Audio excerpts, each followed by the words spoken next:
Hello and welcome to Highly Informed. I'm your host, Shaun Salvaje. Highly Informed is all about entheogenic education and news you can use when it comes to the world of cannabis and psychedelics. I'm here today with Twinkle Paryani and Max Majot. Yeah, That was great. Yeah, better than I could do. We'll for do sure. it. You can call me Max. But we just call him Max. That's fine. Max with Royal Queen Seeds. We're here at MJ Biz, and it's been a busy year for everyone in cannabis. We're looking ahead to 2025 in this new season of Highly Informed. I really thank you so much for joining me and doing this little analysis of what has happened, what is going to happen, and specifically what you two are working on, because I think for this first episode, it's really exciting to bring it back to the plant, which is everything. That's like, Max, how long have you been in cultivation? Officially, as a professional, about 6 years now. 6 years. But I've been growing cannabis for 20 years on small, mid, and large scale, kind of underground. Let's put it this way. Right. And we'll be smart about how we talk about things. But 20 years of experience. And I think, and Twinkle, how long have you been in the industry? On and off since, in a professional capacity, probably like 5 years, maybe 3, 4 5 years. Yeah. When you first start something, you have like this deep passion and this thirst and kind of like this lust for it. And then after you get into the business and after regulation and after, a couple of years of operations, you kind of forget that first thing that made you fall in love with it. Do you guys ever experience that or no? Have you ever gotten so deep into the business that you had that or? No, every time I see a plant, I'm just happy about it. So okay, that's such a cultivator's answer because I work in a lab with fluorescent lighting. So sometimes, yes, I do feel that way. But then when I get to meet other cool people who love and are passionate about it too, it really reignites your passion for it. So as long as I get to talk to the cultivators, I can. That's why we need more cultivators to bring us out into the sunshine. Touch the dirt. Yeah. Or the LEDs. And it's kind of, we got to get out of the LEDs and into the natural sun. We're going sun-grown humans here. Well, that's kind of like the point of this first episode is to bring it back to the botany, bring it back to the plant, but we're going to do it a little different. What I'm really excited about is that we have Max with us, and Max grew up in the bush. Like when he's telling you that, some farming, 20 years, it's like a lifetime and a depth of knowledge and experience that he has growing things in nature, learning how to hunt. Like actually, this is a Frenchman from New Caledonia. That's so different. Yeah. I think that's just like a whole nother level of experience of life. Like, right? There's like a joie de vivre about it. And with Twinkle, you are a R&D, you're a research and development chemical. Yeah, chemist, analytical chemist. And okay, and while you're in the fluorescent light, like there is something about the work that you're doing that is helping us to bring it back to the plant, get back into the fields, get back into the nature and the thing that the botany of this incredible medicine, and not just a medicine, it can be so many other things. And you're helping us to kind of figure out the science behind all of that. And that's what this first episode is really about. It's about getting back to the root, but doing it in a way where we're going to get back to the roots of cannabis, to the root of the industry, to the core foundation principles of what makes this something that we love to do, while also bringing in the stuff that you're working on and more new data, new information, expanding our understanding and all the advancements that we've seen in the last few years.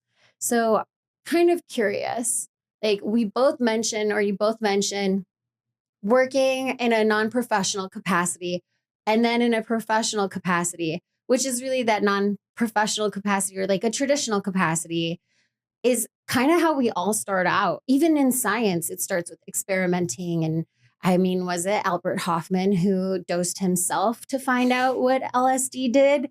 And I know that often we equate science with, being this distinct and separate analytical body, but there is something about that curiosity and passion that blends into it. How did your passion bring you to cannabis? Like what sparked that for each of you? Opportunity. It's like as soon as I could get into the cannabis industry, I just went in. It's like no question about it. Because for me, I'm from the opposite of the world. There is no such a thing as a cannabis industry. Even in Australia, it's very small.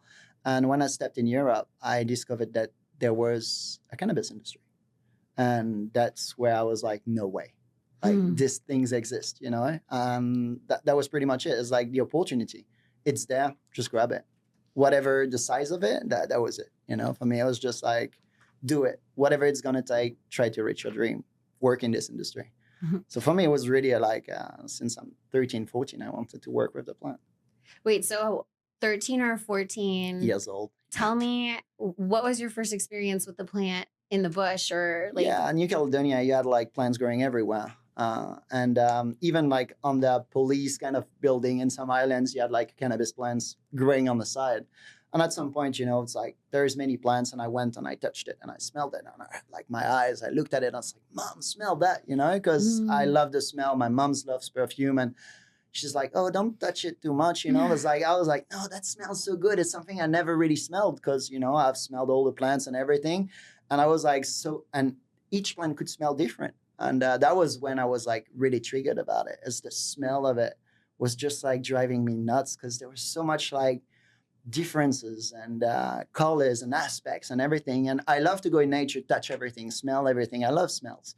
And that was really when the first like plants, I've seen it and really struck me. And I was like, whoa, what is that smell? Just, it all started with the smell for me.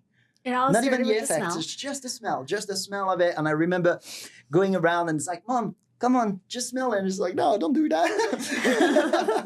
But yeah, that's where really it started. And I remember looking at this plants like so peculiar, you know, and the people around it respected that plants because they were seeing it as a medicine, you know. They were like talking about cannabis as something that was good for them, for the native population. And you're like, oh, that plant smells so good, and it's actually a good medication. Wow, amazing. I've never seen that in my life. And I was like, wow, what is that? And then life just brought me around closer to the plant. So brought you closer to the plant, but you started off really young, and it was, I knew that bringing you two together would be perfect because I'm going to let you tell, we're going to go into it later in the show, but can you explain a little bit about that recent project that you did? Yeah. Also, what a beautiful, like, holistic, organic introduction to cannabis that you had. Like, so many people have so many different introductory experiences. Like, I've never heard something like so. That's such a cute way to be introduced, not like some brick weed at a party that someone's like, hey, and this is like your first time. Like, that is so, and so interesting that they respected it, like that you had people around you who respected it for that from such a young age, because where I grew up in the South, it was totally stigmatized and is still very stigmatized. So I had a totally different experience where a whole part of my journey was like unlearning the stigma and like learning to be okay with being like a stoner and you know, knowing it doesn't make you lazy and it does all the good things too. A stoner, a consumer, you know, it's like even this is like negative, a stoner. Like that's actually, it has a negative connotation, but we don't have to give it a negative connotation. Yeah, because you're stoned, you're useless. Yes. You know, you're just high. That's why I'm like, I'm a high functioning scientist and I call myself a stoner. Like I publish research papers and I'm a stoner because that is what stoners do. In your face. Yeah, exactly. Boom. I love it. No, I feel like your introduction is kind of like that is the way it's meant to be. Yeah. Yeah. It's just growing. And it also speaks to, it was just growing in the bush. So was it? Yeah, literally. Yeah. Like it grows naturally out there. Yeah. People the seeds fall down. In New Caledonia, you have to understand that we had regular plant. People were just like seeds, collecting it, male and female.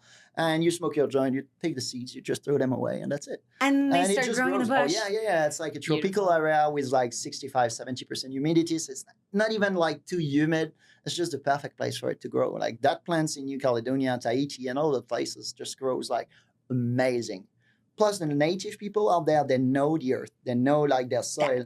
And, you know, they touch it. It's magic. They know how to work it, when to plant it, how to, you know, weed around, when to bring some sticks, when to harvest, how to marry plants, aka breeding, you know, and all of this is just like out there. We called it the little Jamaica. And, you know, I've traveled the world for cannabis, but 20 years ago, New Caledonia was really something special. Things have changed because of, I guess, capitalism, internet, and things like this, where people was more and more like linked to, okay, what I want to get. I want to get a nice car. I want to get this and that, and less like connected to nature.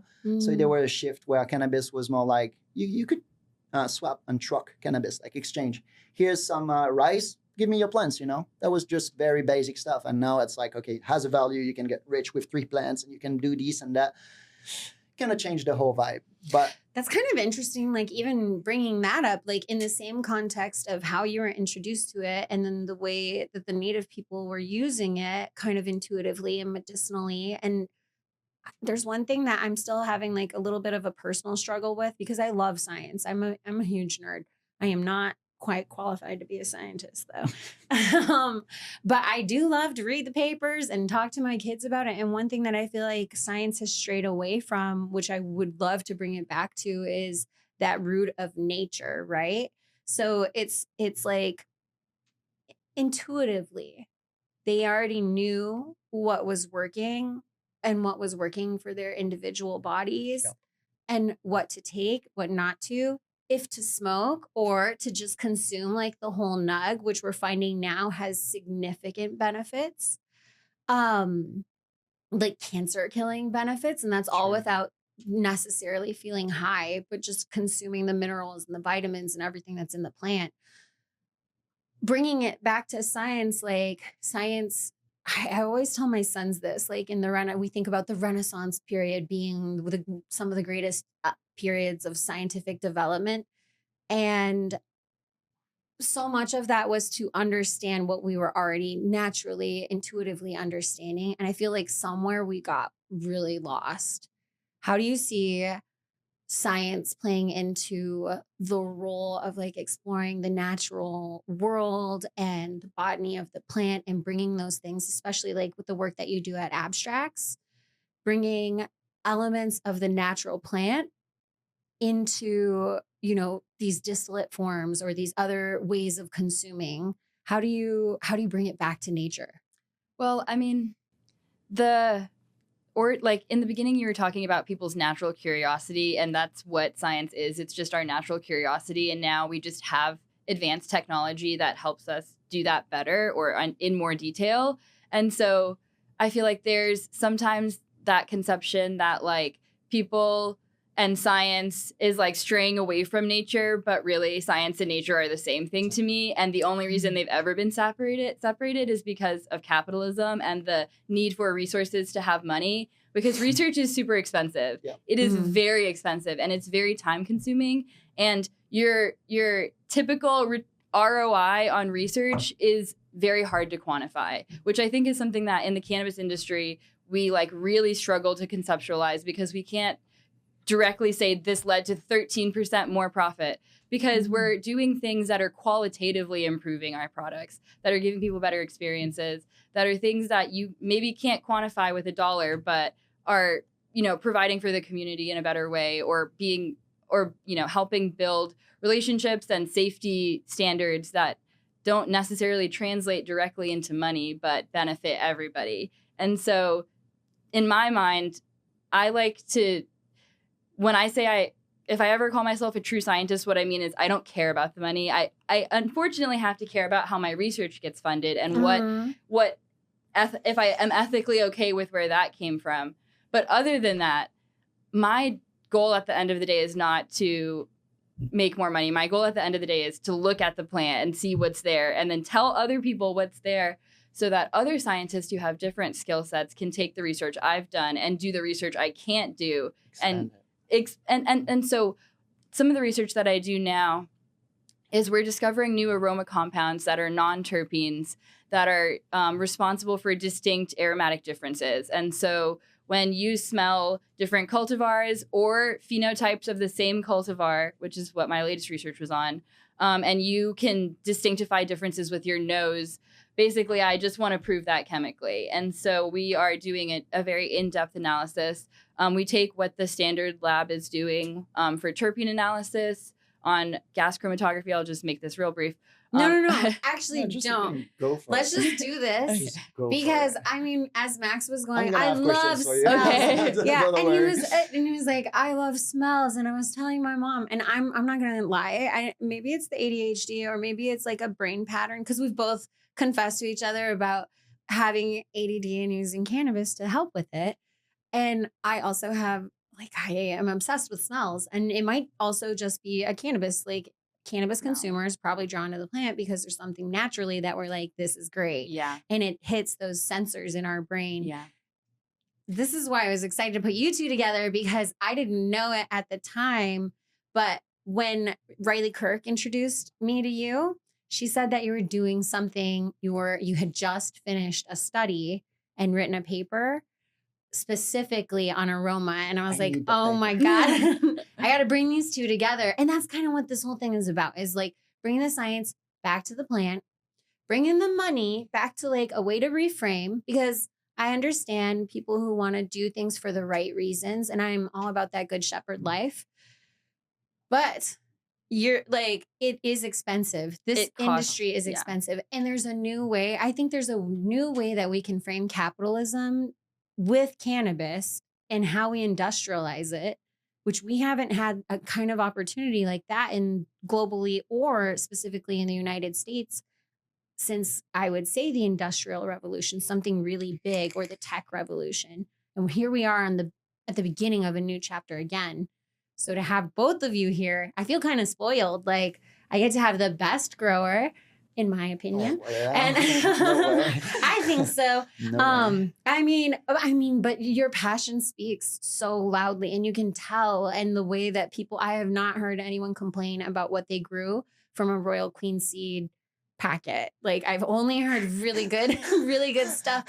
So you know something about what you're doing. Also, like, you found it in the bush. Like, you know more than most of us we could ever, like, when you said that, I was like, when I reincarnate, if that is what we do, please plant me there, because that just sounds like an amazing experience. But then also the work that you're doing, like, we need to get funding. We need to be ethical about it.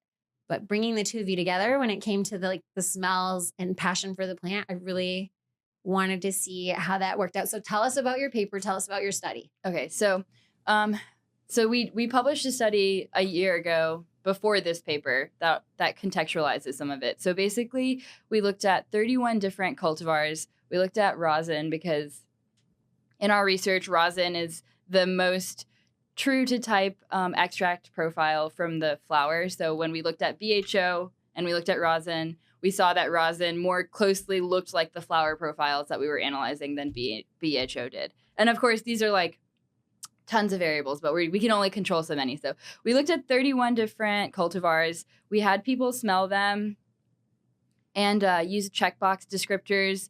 We took all that sensory data and classified the strains from sweetest to least sweet based on like the average of all of the panelists. Sweet. What do you mean? So there's a variety of descriptors. So okay. So one side of the spectrum is sweet. So that could be anything that's like tropical. It could be fruity. It could be candy. Because sugar has no smell, right? Right. Yeah. So it's a very human perception. I exactly. Guess. And so in the first study, we used these descriptors: tropical, sweet, candy.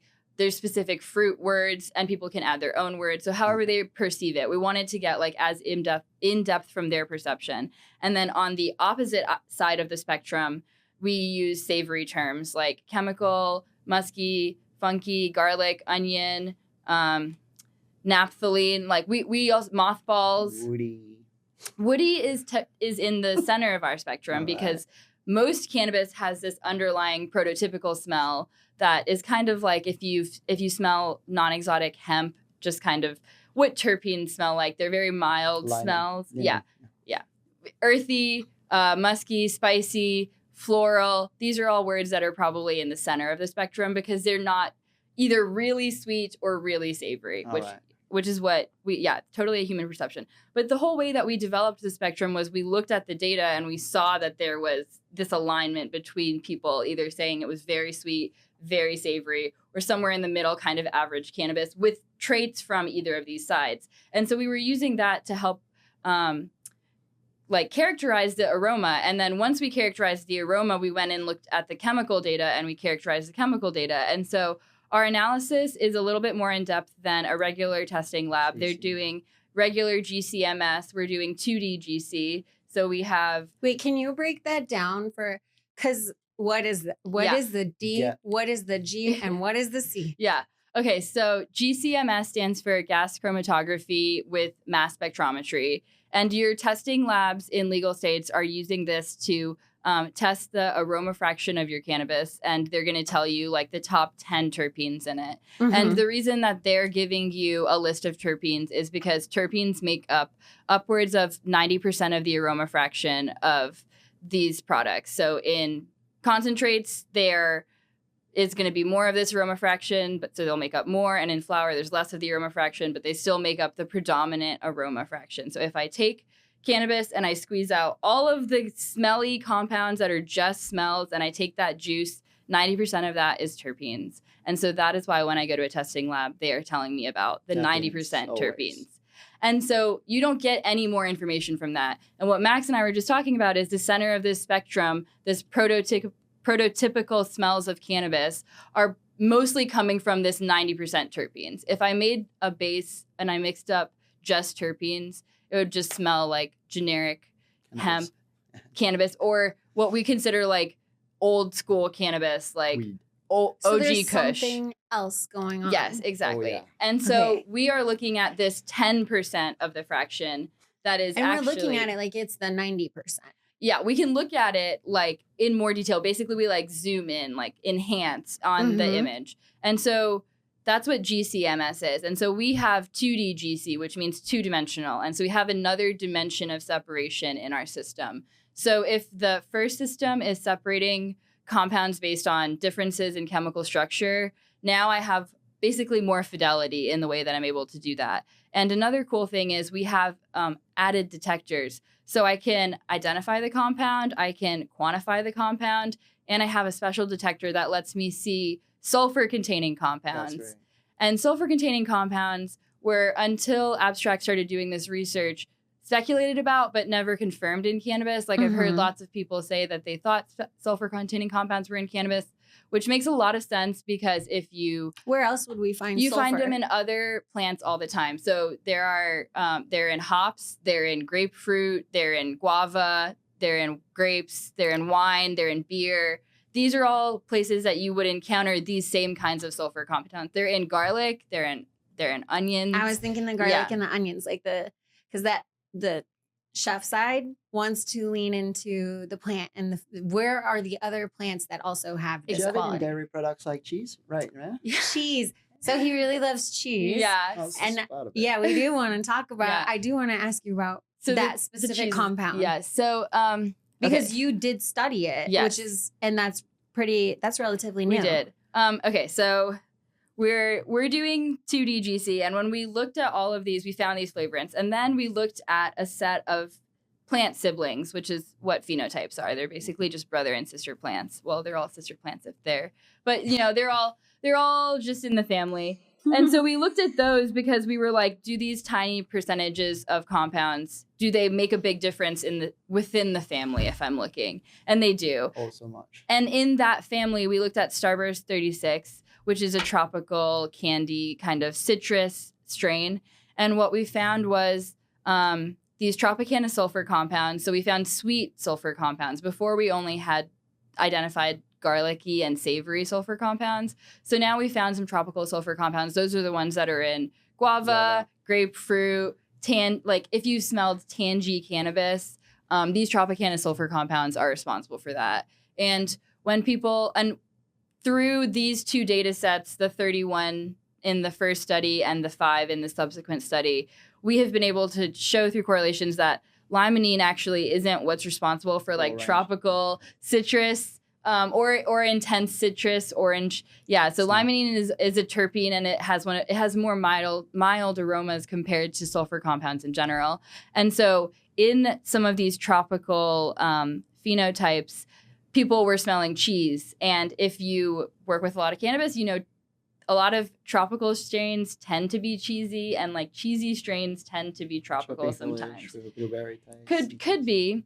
And basically what we found was we found these fatty acids, octanoic and decanoic acid. They've been identified in cannabis before, but never on our system. Yeah, and for the smell of it. And they've been identified in seeds and all throughout the plant. Fatty acids are essential to lots of living organisms. And so... including us. Yes. Like our brains. Exactly. Hello. Yeah. And those specific finding the fight, like what you found is actually kind of revolutionary if you think about it, because you're bringing it back. You are validating what Max's nose. Exactly. Fatty acid is also a composition of your lipids in the trichomes, right? Or is that a different component? Are there lipids in the trichomes that we've quantified, like, and identified the structure of entirely with confidence? That's a genuine question, because I don't know. That's my question. Yeah, I don't know either, because we know they're in the seeds and we know they're in the leaves and we know they're in the stalks, but like, where are they coming from? You would have to ask a Magical plant fatty scientist acids. that, but maybe they would know. Next time I'll bring on a botanist. We'll get 3 chairs. Trichome formation. Trichome is like the real key of the whole thing, and I totally agree with you. It's been now like 3 years I have access to, let's say, infinite testing lab with like 50 terpenes, monoterpenes, and flavonoids. And to be honest, number never meant shit. It's like, yeah, my best stuff sometimes rated at 0.6, and that's one of a cheese. And I opened the jar, man, you smell it, the whole studio, and everybody's like, wow. And when I sent that to the lab, I was like, dude, I'm going to nail the charts, and it came back 0.6. It's like, actually, this is the weakest stuff I ever tried. Or you'll grow something like totally different, like grape pie do-si-do and like GMO, and they both have limonene as a top terpene, and it's like, okay, well, these two don't smell anything like each other, but they both have limonene as a number one thing that came back in the lab testing. So that is a weird experience for consumers too, because then they like say they find something that they really love, and they're like, okay, I know it has limonene, but my dispensary or wherever I can shop doesn't have that particular. They don't have the do-si-do or whatever, and they are asking then for a limonene profile flower, and they're getting it, and they're like, this is not at all what my experience was. No, main terpenes, monoterpenes, and to me, it's kind of like, it's an information, but I don't use it anymore at all. Like, it's good for the clients. Some people, they just come with a requirement. You're like, I want that. You're like, okay, here you go. This is the strain. It ticks the box in the chart, like 20% THC or 25 or blah, blah, blah, And it's the only data that the consumers have to know what could predict quality in a space that's a little variable. Like, this is the next step. We had sativa and indica. Now we're like starting to have THCs and main cannabinoids. And where actually, to be honest, some of 15, 16% will smoke it. I'll make it smoke to people, and they're going to be totally trash. I can bring out the 25. 27, you smoke it, you're just a bit high, but it's totally different. So even numbers on cannabinoids and terpenes, I've learned one thing after doing thousands and thousands of analysis is just don't look at it. Don't look at it. Yeah, if the clients want a specific number, yes, but into something like I want to go in a direction, numbers have zero matter for me. Like trichome concentration, smell, taste, the way it burns, the way the plant grows, this is my direction. And then out of this, then you take out from your plants that match that description, and then you bring out, okay, this person want lemon and all these terpenes plus that percentage THC, then you bring it to the client. Would you say most cultivators feel the way that you do? No. They're chasing the number. You have to. I know industry-wise they're chasing numbers, because that's how you convince the consumer. Yes. Because the consumer only has the knowledge base that we have, and science, we're still catching up. There's a lot we don't know, because obviously being a federally illegal plant, like I want to reiterate, it's a plant. It was growing in the bush, nature before we existed. Exactly. Legal and without boundary. Like I'm kind of like scratching my head still, because I feel like the implications of being able to make a plant that is not dangerous, illegal. What does that mean? Like, what kind of law precedent does that set? And we won't go into that. I'll get the lawyers for that one. But what kind of precedent does it set in the United States, especially where we set up so many of our rules through litigation and law processes? What does it mean when you can make a plant an outlaw? And what does that mean in the future if we're going to have issues with food scarcity, if we're going to have issues with protecting heirloom genetics, if we have issues with like IP, like intellectual property owned by food organizations? Yeah. And there's a lot of implications. So the fact that we made it already one single plant with so many different medicinal or, supplemental health benefits, even if you don't combust it, you just eat it illegal, I'm a little concerned. We'll talk to the cops and the lawyers later. Let's get back to the science, though. With the cheese, like you're saying the growers or like industry wise, we often chase the numbers.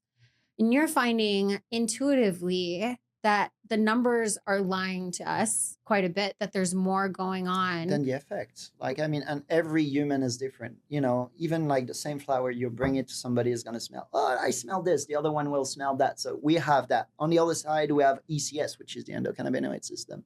Some plants might make me just like, you know, happy, and some it will affect somebody differently.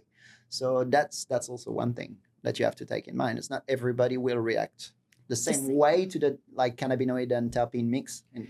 How are you finding? Yeah, we finally have study. some. Well, not us, but there's other research out there that shows that people have a better experience when they prefer the aroma. So if just they.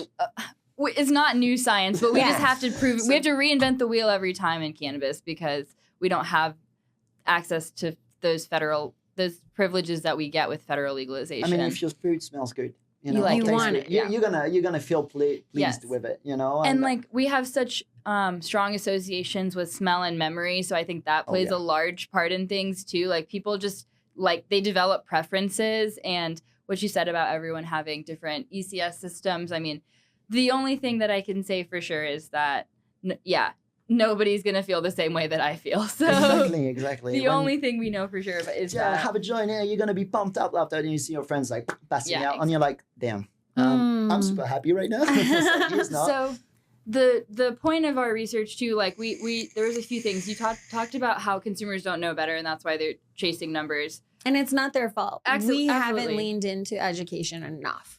But yeah, and we're still figuring out the science, and it's hard to for everyone to make changes and adopt new things, and technology is slow to adapt. But we are working on methods right now to help like testing labs that already have some of this equipment identify these compounds so that people can test for them, because we know now they have more significance than terpene testing. Still, the goal isn't go out there and try to get the highest percentage of VSCs in a possible sample. Still, the goal should be, you know, how can I use this data to improve the processes, whether that's growing or selection or extracting. That's it. If I could rely on you, just say, hey, instead of smelling those 2,000 plants, and that week, unfortunately, I have the flu. Yeah. So my nose and everything is blocked and I cannot smell. If I could rely at least on something that I know my nose that number would relate to this on my nose, I could trust it. But so far right now, we have like a list of 40 cannabinoids. It doesn't mean nothing. Yeah. Nothing but nothing. It's like literally, I don't trust it. What are you excited about when it comes to like with the study? Because now, okay, we have something working on it. It's cooking and we're getting closer and closer. What are you excited about leaning forward because it's clear that at least for you, you're trying to match what intuitively Max can determine just by growing up in the bush. I'm a little bit jealous. But I smelled a lot of plants. Like, you have to understand, I smelled so many plants in my life, and I'm passionate about smell. And like you mentioned, your brain has that thing, you know. I remember smelling some plants in some places. I can still see the plant. And then when I'm smelling a cannabis that is related to it, I have that flash memory comes in my brain. So it's like the more you smell, the more experience. For? Like when you are doing like what we're trying to figure out how to do it through certificate and testing and a chemical process of analysis, how are you? Maybe there's something in your intuition doing it. Like, what is it about what you smell? Like, what guides you to yes and what tells you no? Distinct smell, like something unique that you touch. You touch and it smells for a while. And it's very peculiar. It's like very pointing in one direction. That's what I like. Like if you look at my collection, I can call it this way. You will have lavender, blueberry, lemon, orange, all this kind of smell, chemical, tropicana, everything. And I try to keep that is very specific. Like you light up the joint, oh, you know, that's the cheese. You light up this one, oh, that's the Tenji. You light up this one, and it is very specific. Like you cannot just like, oh, it's just laying in between. That is what I really like. It's like something you take the bud, you smell it, you know directly what it is, you know? So I think for something that would be useful for you, Abstrax is like a really unique position because I work on the research, but then we also have a flavor lab. So I can go in and smell isolated compounds, which I do all the time. And since I've been like smelling those compounds, I can you train your nose to the neat compound, and then you can pick up that scent in things that have it, because now you have that chemical association with your memory. You've been doing that with plants without names for those compounds, but the same idea, the exact same principle. Words coming out of my mind, and sometimes even like a tangy smell, an orange smell will have 3 different variations. That's why I considered like you have 20 main families of smell, and then you have like subfamilies, like 3, 4 of them. When something gonna smell like chem, but you have maybe a little hint of cream, a little bit of a lemon in it, but the main dominance is like chem. And so that's how I think, really, in my opinion, cannabis, like, it's been a while I haven't smelled something new. Yeah. Because that's what I do. It's like release me into like a phenohunt party. And that's where it's like my whole happiness is, am I going to find something new? My last found was like something that really shocked me was lavender. It's like, essential oil lavender, you smell it, you smell that flower is exactly the same. You smoke it, same. And it stays in your palate for a minute and a half. That is also something like I've smelled stuff. I like, wow, what is it going to be? You smoke it, it's just like, hey, it's like weed just like tastes like nothing. And you're like, damn. Because the smell is something, but it has to translate within the palate. So I want to ask you what your personal experience has been, because I'm in Texas and our market it's difficult. Obviously, it's Texas. But it means that for a while, like when you get any product, you're getting it's trap product, right? So years back, you're getting trap product. And then I noticed before everything got regulated, and before, like, because we do have some regulated markets with THCA, before all of that, what I was getting from the trap market, I was getting some surprises I could taste and predict. And now consuming more regulated products, because all taste the same. It all tastes, I haven't had anything. And I was like, what's going on? What's wrong with the weed? Is it something wrong with the weed, or is it something about when we industrialize, we lose an element of the art? Or are we losing something? Or is it just not, do they just not care? Like, I think it's like both of those things. We are literally losing genetics. Like we have lost things from land races that we will not probably get back without specific and without an intentional effort to do like that. someone I haven't saving smoked a the good land haze races. in about 7 years, and I'm chasing the world for it. 7 years ago, somebody gave me a piece of haze. Somebody like in Europe that just is like, this whole life is about haze. Give me a piece of haze. I was like, wow, what is that? It's like, wow. And yeah, haven't seen it for a while. Does it happen when you're a farmer or you're cultivating your own? Because you're taking me back to an old farmer that I used to know, because when I would go visit his farm, every time he had something that would make me just wow. And how do you, like, when you're growing so consistently and so routinely, how do you keep yourself like amazed? And that, honestly, that's like cannabis in is anything. so full of surprise. Like, Yeah. to be honest, like between the colors, the vigor, the expression of the plants, the smell, the taste, the effect of it. Like, I'm still like, I'm still like amazed by it. And there is no way where I'm just like, sometimes, I mean, plus the thing is, we don't have consistency that much. We are changing the world with F1 hybrids now, where, we are going through more consistency, which is the target. But usually, you plant 100 seeds, you've got, let's say, 99 surprises. So can you actually explain a little bit about the F1 hybrids and how you are achieving that consistency for anyone who isn't who's new to cannabis and doesn't know about cultivation?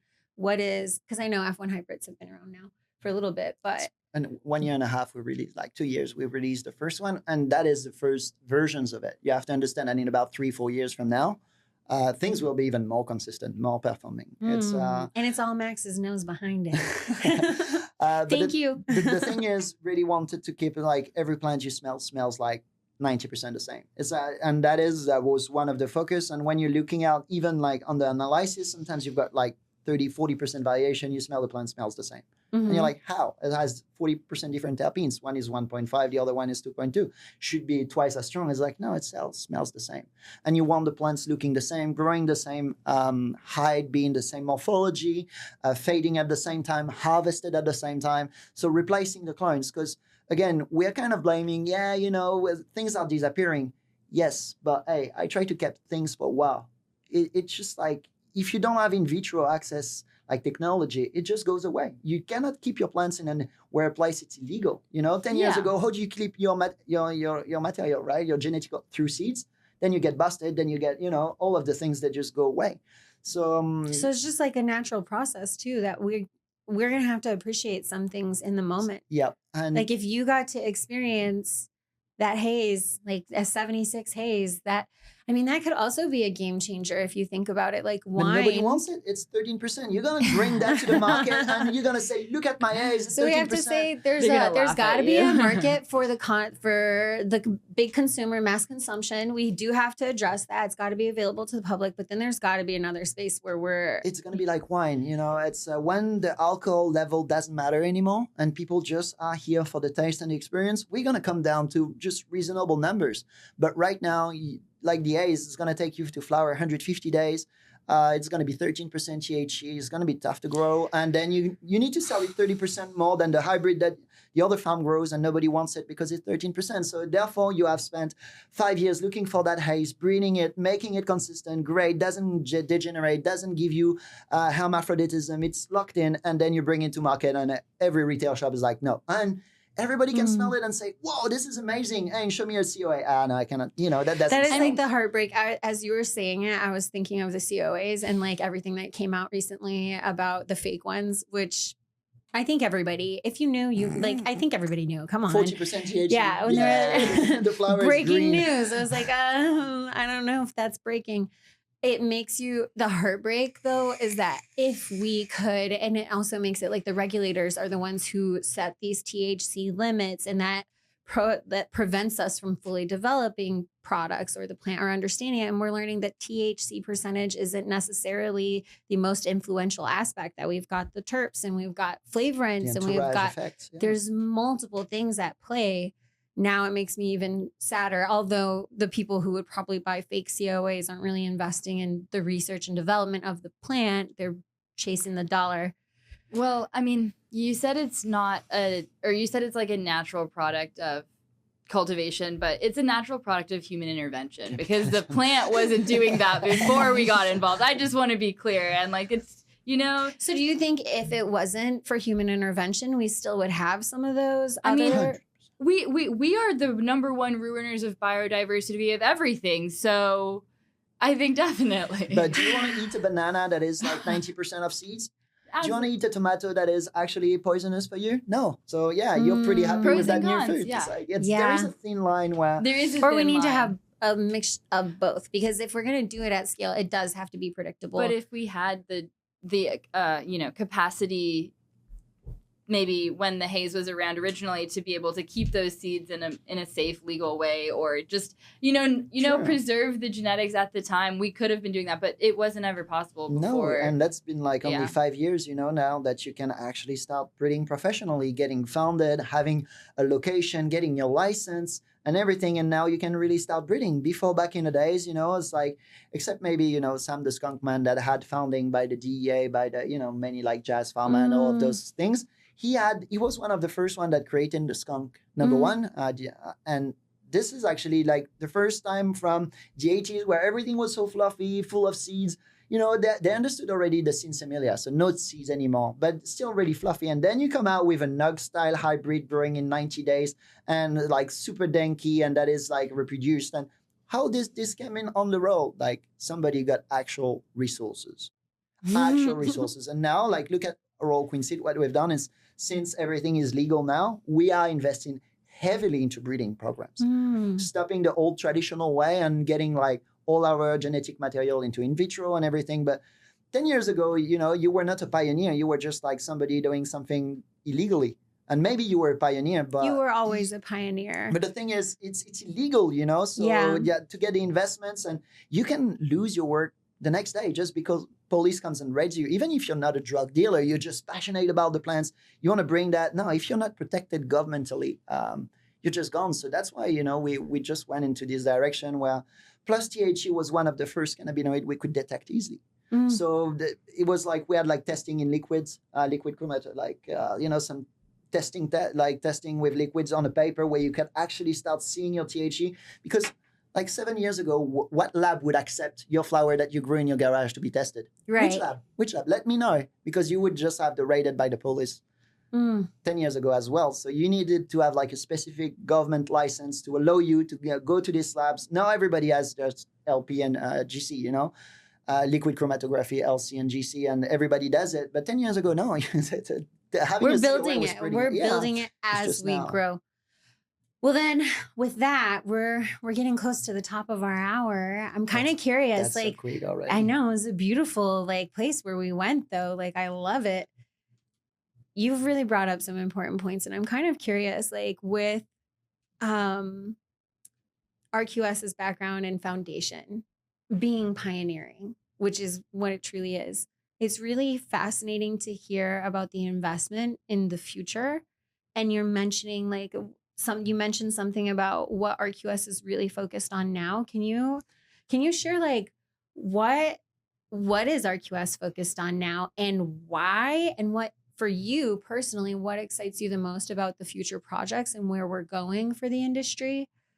Because I want to give everybody that shot of hope, but I also really I know a bit about RQS's origin story. We can write about it.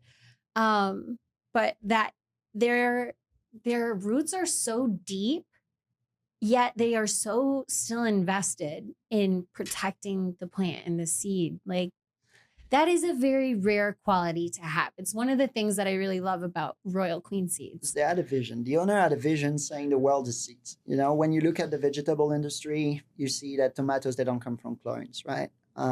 So he understood that seeds, plus what is the best? I use clone, like I do clones on my mother's, like my lead genetics and everything. It's a pain in the ass. It's a pain in the ass. And plus you've got disease and everything. And nature invented like this seed. It's the best packaging for DNA information and spreading. So it's been millions of years nature has been designing that seed. So unfortunately, you know, you have the clone. You wanted to grow like, I don't know, a consistent batch. Clones is the only answer.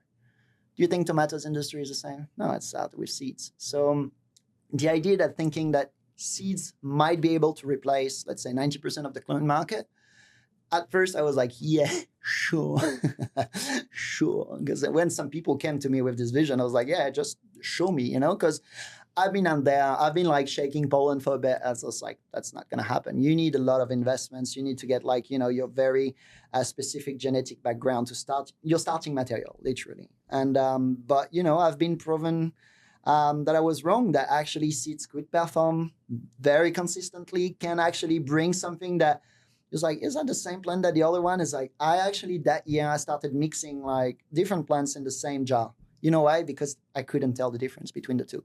That's the stage I'm in. And the dream for Royal Queen Seeds is saying to someone, hey, you love that taste, that Tropicana, that cheese, that thing. Don't worry about keeping another plant. Just buy seeds, buy something else. And in 3 years, you want to get this back exactly. You'll just buy the seeds and here it's going to be. But I can tell you that for the past 15, 20 years, I've been using seeds.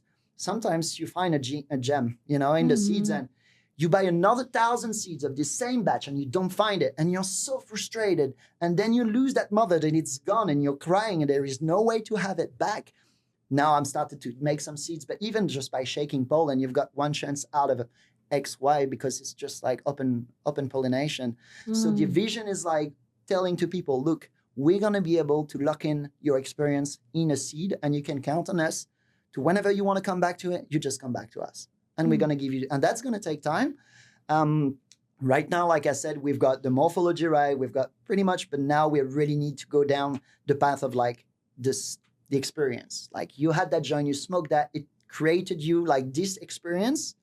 We can guarantee you that the smell, the effects, everything will be back here. And that is a visionary perspective. And I think like now I adopted it. You know, because as a grower, I think like, man, if you give me that solution and I don't need all those mother plants, I'm just going to love you.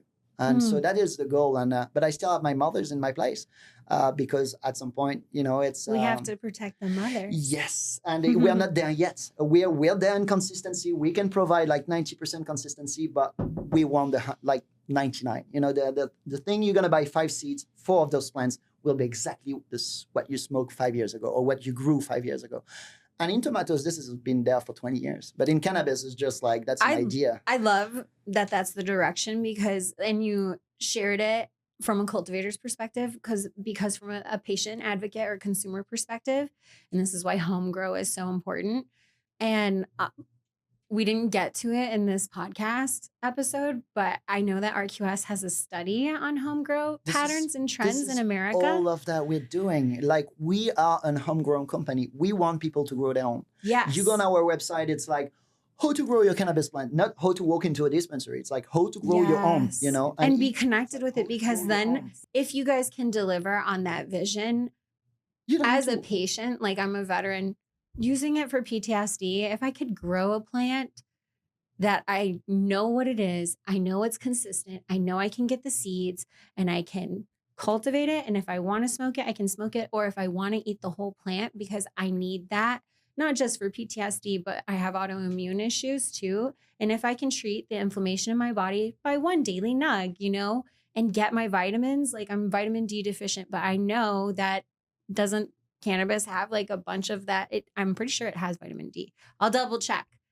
If we could get that for the consumer, it's revolutionary. It changes the way that we're playing the game on so many different levels. I'm going to tell you a story, quick one. Tell me a story. We can go a little bit over. And then I want to hear what's exciting for you too. Like, I want to bring this together because we don't get to where you want to go without what you're also providing through science. And I love that. Like, I knew this would, I'm saying, I don't want to be like, I knew it, but I'm so grateful that we brought you two together. Yeah. The nose and the numbers, you know, and this is why I'm so grateful is science actually is starting just to unveil like nature. It's just the answer of it. It's just translation of nature, explanation, because so far right now, numbers never really meant something. And I have somebody here on the table telling me, hey, I might have a clue, I might have a path. And I would love just to dive in, just to understand, because for me, it's a pleasure to learn every day. Back to that story. So I've been growing hemp in France. We have a hemp farm and everything. And my mom has a very heavy lungs problem. She's always coughing, right? So one day I just we do sublingual oil, CBD, and there is this one strain.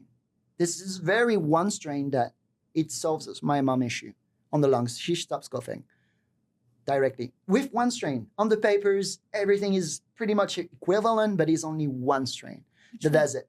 You know what? The mother plant is lost.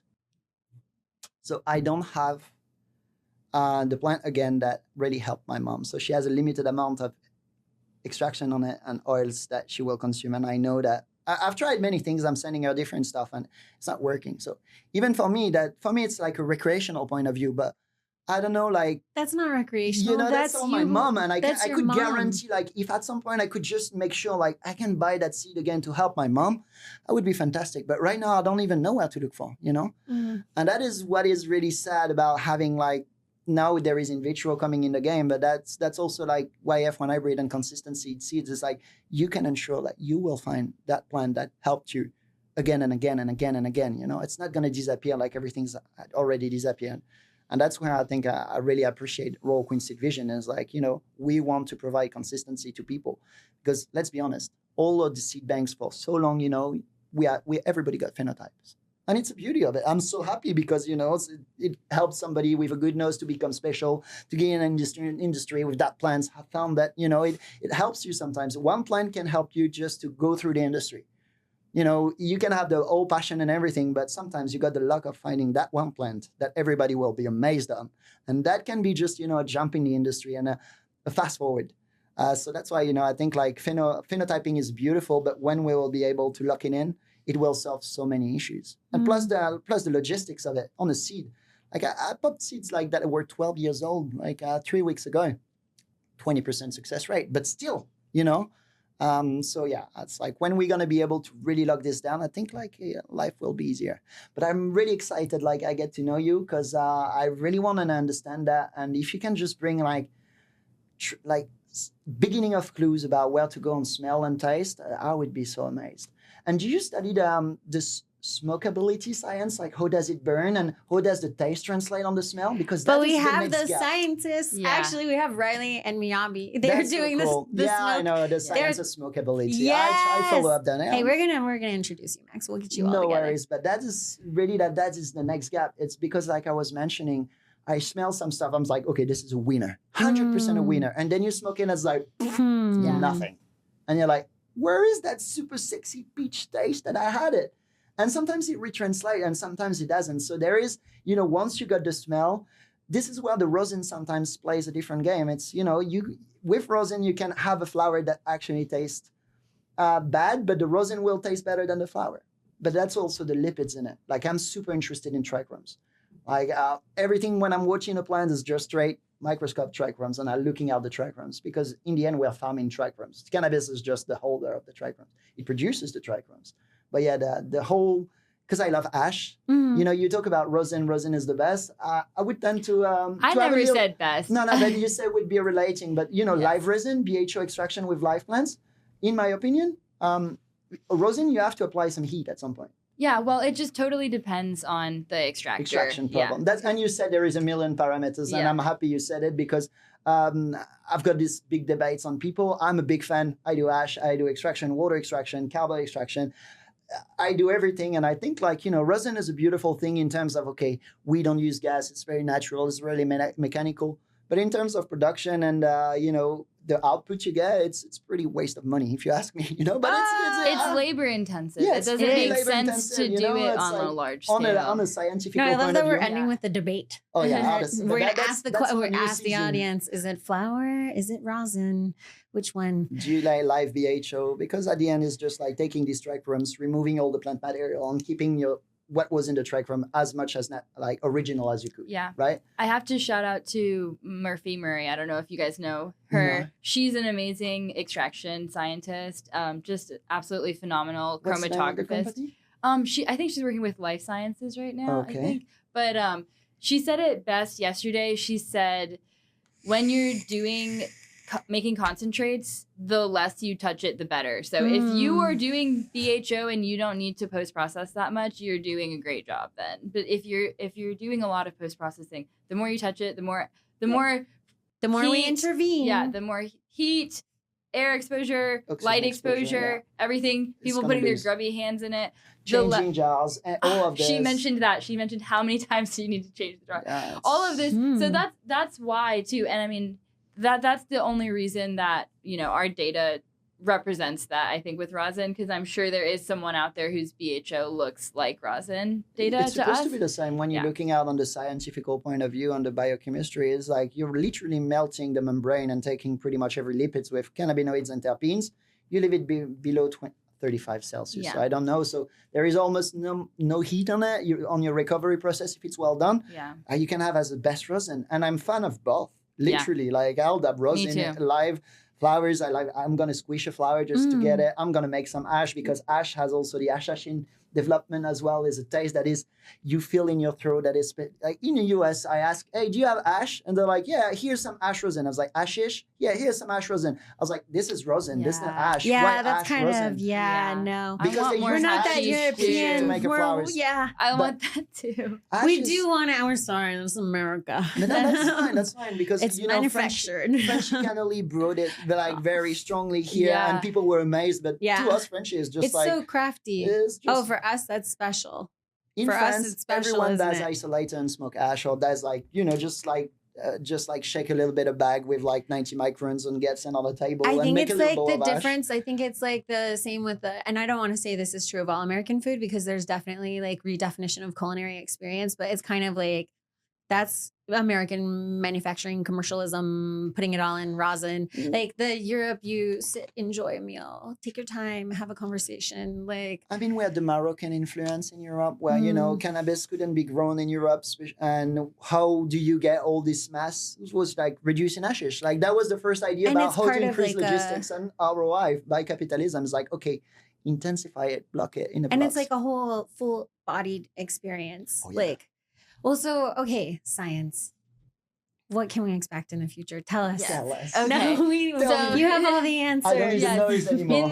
In the future, in the future, hopefully you can get prediction in the future. Retirements, Max. Yeah. I wish.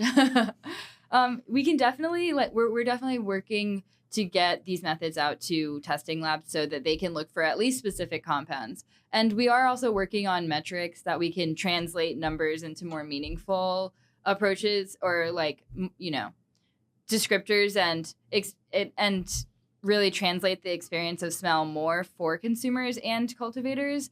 And so we'll be working to get that into labs, and hopefully working with more cultivators also to work, because we have an interest in understanding where these flavorants when they originate in the plant, and we have a lot more questions about them in the plant, and so the only way we can really do that is with more research. Testing. Exactly. And working with breeders to test parents and then test offspring would be like a really cool goal, And understand what's been translated, Exactly. how on the breeding, and those numbers, again, like you were saying, the main terpenes, like we see them moving, we see them going to a plant to another, but doesn't express the smell at all. Yeah, and when you say that you have, all these phenos that smell the same, but the terpenes don't look like they should smell the same, but they smell the same. Exactly. Those are those other flavorant compounds. And I think also, like, you mentioned the differences with concentrates. I mean, I just think in general, we also sometimes underestimate the odor intensity magnification in concentrates. Like, because these are volatile compounds, we're removing a lot of matrix from the smell and concentrating it. So it smells a lot different we don't always that doesn't always directly translate with numbers either, because we're measuring concentration, but there are other things at play, which is how it's received in our nose and the odor activity values of these things, the volatility, you're burning or consuming it. Exactly, the temperature you're smelling at it. Eat extracts to tell me exactly how it feels. I have friends that taste the flowers. Me, I smell all the time, but some I have of my definitely friends, done that, because this is pretty linked. Accurate, Smell is linked to the taste. Plus, so much. I don't want to spin us into, because we'll go a whole another 90 minutes, but like the culinary experience of the whole plant, I know it's very strong and it's a very pungent, like overall weedy flavor, but there's something else going on where I think you can, in small doses, use raw plant material, especially the nugs. And it's like I flipped out, but it was during the pandemic. But I was losing my mind. Yeah, and we were all definitely all clustered in our bubbles for way too long. So I might have been a little bit nuts. But I was very excited about it felt like a whole new spice, like a new culinary spice, which we don't have in that. I don't know anything new that's going on, that's cooking in my kitchen at least. Like a new culinary flavor for the world. Ooh, I'm with multiple profiles. We're going to have to get a chef, bring you two back. We're bringing a chef, and who else did we want for a botanist? Oh yeah, a botanist. All right, we're gonna get a botanist. We're gonna get a group of 4. We're gonna do a panel for next season. I gotta have you guys on again. Thank you so much. But before we go, I do want to hear, because you told us what is in the future for us. Tell us. What's in the future for you? I have some exciting research that we're still doing right now on some fats and waxes and the other parts of cannabis extracts that we are still working on identifying. So stuff that's outside of the aroma spectrum too. And then also some more kind of, now I'm like, how far in the future is this coming out? I mean, just whatever you feel like you want to. So part of this whole season, this is what we'll close on, is that we're rehashing what's happened and we're looking forward to the future. Because it's so easy right now, especially with like, nobody knows what's going to happen. We're in this weird, interesting time, chaotic time period, where that's usually the beginning of anything that's revolutionary or different. The Big Bang. So we should just get really comfortable with what's uncomfortable. And in doing that, call me a weirdo or just a mom.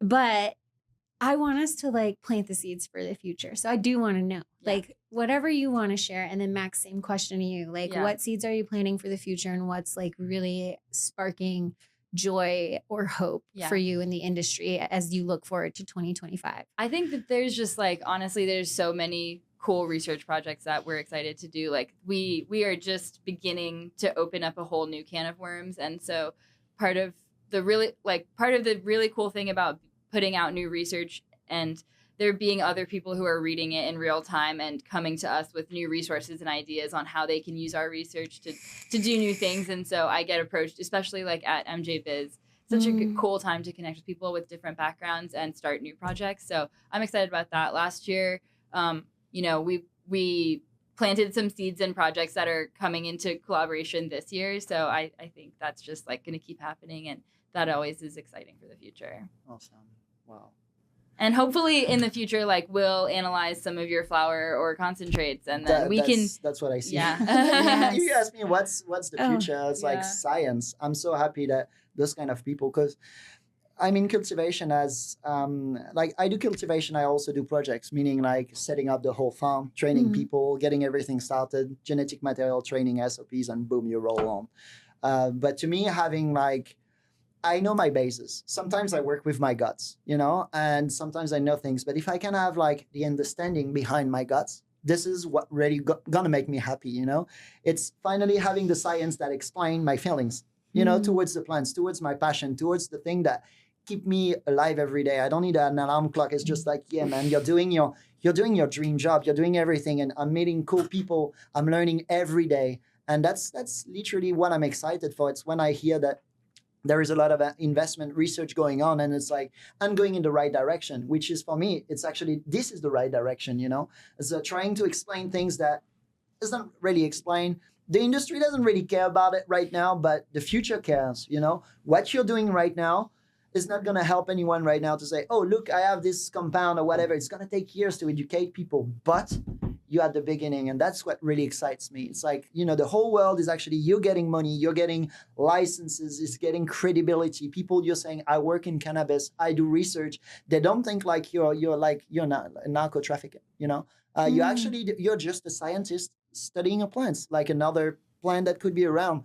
And that is what is really exciting, is like seeing the world, bringing science, and, you know, accepting the plants and accepting it as a medicine and all the benefits it has, plus the prevention as well. Because smoking weed is not cool for everyone. Some people, they will just like be like disconnected, and it's not suitable. And it's a psychedelic as well. So I don't like, weed's not for everyone, but at least, you know, if you get it done right, you know what you're giving to someone, you have a direction that this combination of THC, CBD, THCV, and terpenes and entourage effect will suitable for this kind of things, and you go little by little, and you make this person try. This is what a doctor should be doing, right? But right now we're taking as a recreational side, and you have to kind of find what suits you. Yeah, we're framing the whole conversation around this, like treating it like it's a vice, when we have the opportunity to protect a plant and create an industry with seeds and room for scalable commercial opportunity. I'm not going to deny my buddies who want to make money. Hey, I got you, man. I'm not going to deny that, but a space where we can save the plant to save the mothers, like that really spoke to me. So thank you so much. Thank you so much this for has having been us. great. I hope you guys had a good time as well. Thank you so much for tuning in to this first episode of the second season of Highly Informed here at MJ Biz in Vegas. Thank you so much. Thanks, Remember, guys. friends, stay elevated. Cheers.